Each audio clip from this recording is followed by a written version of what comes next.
आप में से सभी लोगों ने रामायण ज़रूर देखी होगी और आपको ये भी पता होगा कि जब रामायण खत्म हो गई थी, तो विभीषण को लंका का राजा बना दिया गया था। लेकिन आज के इस वीडियो में हम एक ऐसे बड़े टॉपिक पर बात करने वाले हैं, जो कि आपने कभी न कभी विचार किया होगा लेकिन आपको इसका उत्तर नहीं मिला होगा। हम बात करने वाले हैं मंदोदरी की, जो कि रावण की पत्नी थी और रामायण खत्म होने के बाद में और रावण का अंत होने के बाद में उनका क्या हुआ।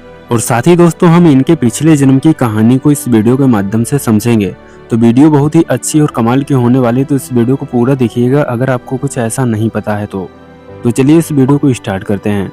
सबसे पहले मैं आपको बता दूं कि विभीषण को लंका का राजा श्री रामचंद्र जी ने बनाया था और उसके बाद जब विभीषण लंका का राजा बन गया तो अच्छी तरीके से राज करने लगा। साथ ही आपको बता दें मंदोदरी को भी विभीषण ने बहुत आदर सम्मान दिया।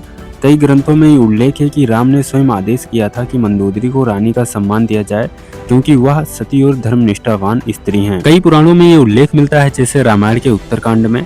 बाद में मंदोदरी का विवाह विभीषण से हो गया। इस विवाह का उद्देश्य था कि लंका की स्थिरता बनाए रखना, रावण की वंश परंपरा का सम्मान जीवित रखना और समाज में शांति स्थापित रखना। मंदोदरी ने यह विवाह राज्य के हित में स्वीकार किया, न कि व्यक्तिगत स्वभाव से। वैसे दोस्तों मैं आपको बता दूं कि मंदोदरी भले ही रावण की पत्नी थी, लेकिन वह अत्यंत पवित्र और बुद्धिमान और धर्मनिष्ठा स्त्री थी।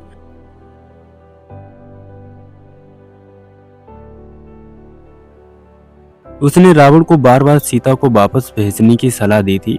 रावण की मृत्यु के बाद भी उसने सती धर्म का पालन किया। मंदोदरी के बारे में कुछ कथाएं हैं, जैसे कहा जाता है कि मंदोदरी ने बाद में तपस्या करके अपना जीवन भगवान शिव को समर्पित कर दिया और कुछ में यह भी मिलता है कि उसने लंका की रानी बनके लंका पर शासन भी किया। और ये कहानियां झूठी नहीं हो सकती, क्योंकि जो ग्रंथ बताते हैं हम उन्हें ही आज तक मानते चले आ रहे हैं। तो चलिए अब हम जानते हैं कि मंदोदरी कौन थी और इसके पिछले जन्म की कहानी क्या है। तो सबसे पहले मैं आपको बता दूं, रावण की प्रमुख रानी थी मंदोदरी। रावण की और कुंभकर्ण की भाभी थी और मेघनाद इंद्रजीत की माता थी। वह अत्यंत रूपवती और बुद्धिमान धर्मनिष्ठा स्त्री थी, लेकिन उसका जन्म रहस्यमय तरीके से हुआ था।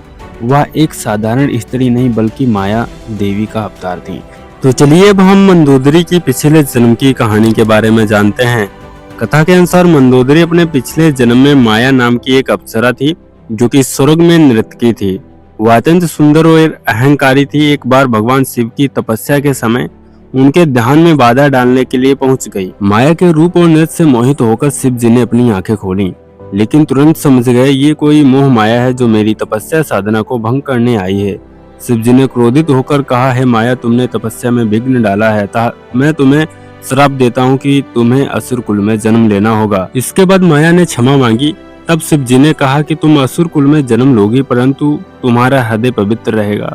तुम राक्षसों में भी सतीत्व और धर्म का उदाहरण बनी रहोगी। कुछ समय बाद माया देवी का जन्म मय दानव असुरों के राजा और हेमावती के घर हुआ, इसीलिए उसका नाम पड़ा मंदोदरी, मय की पुत्री।